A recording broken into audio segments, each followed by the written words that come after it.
Hey guys, got another requested video here. This one's from Airsoft Sniper 51. Want to see my Schrade sharp fingers. These knives are made by Schrade. Schrade is the company.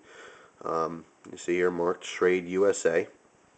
But the line of knives is Old Timer. Okay, that's one of Schrade's line.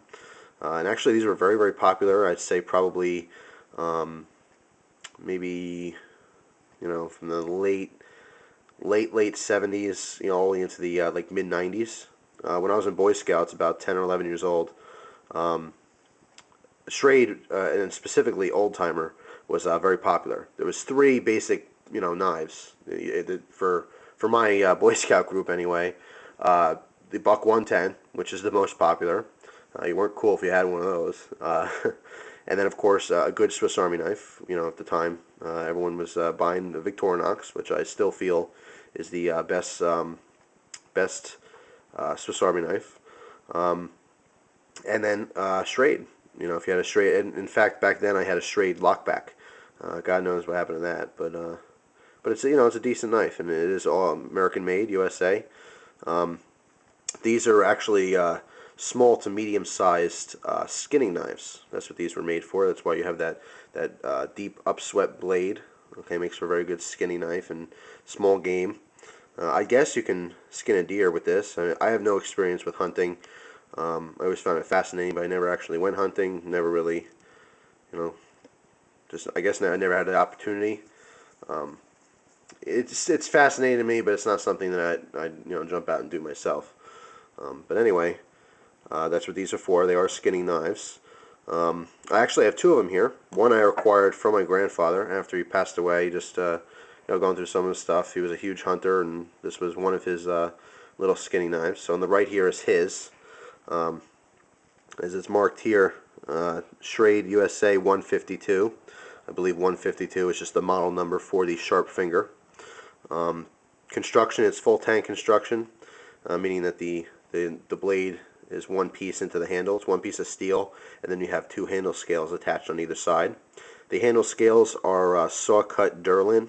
That's what it's called. Saw cut is just the texture on how it's finished, and Durlin actually goes way back.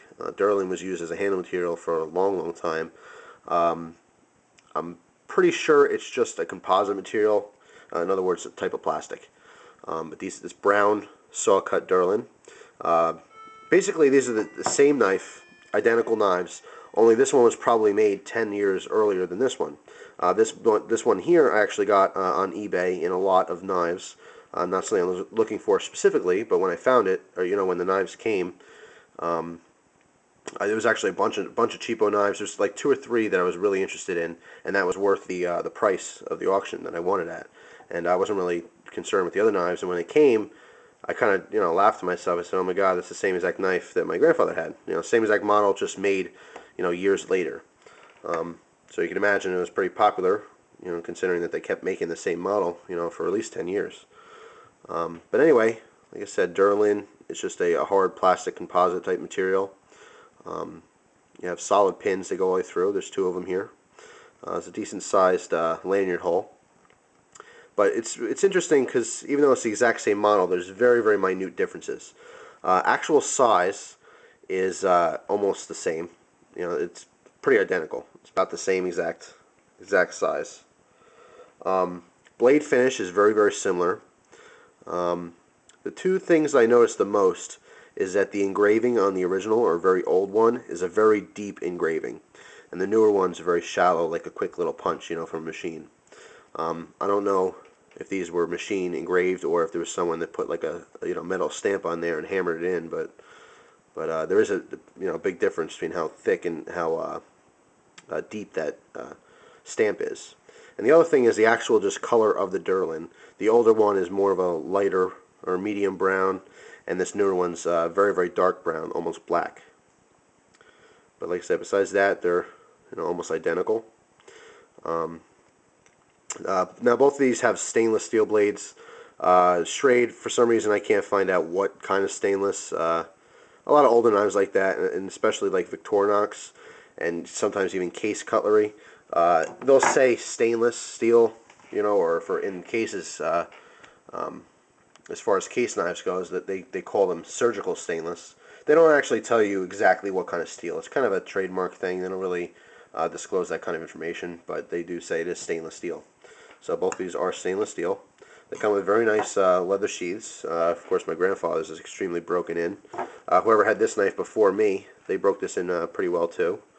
It's pretty supple now. Supple leather, nice and soft. Nice, good fit. Strong button snap. That makes for a cool little, like I said, just a little skinning knife. They're pretty decent. And actually, these are fairly cheap. After getting these, I happened to look them up, and I think Smoky Mountain Knife Works, which I always mention. I always mention Newgram knives for like more expensive stuff, and Smoky Mountain Knife Works for some of the cheaper stuff. And I believe Smoky Mountain carries this. Their website's eknifeworks.com, and I think these are only like $13. It's not that bad at all. So if you're looking for a small skinning knife, here you have it. It's a pretty good one. So that's all. That video is for Airsoft Sniper 51. Once again, thanks for checking out my videos, and I hope you enjoy the rest of your day.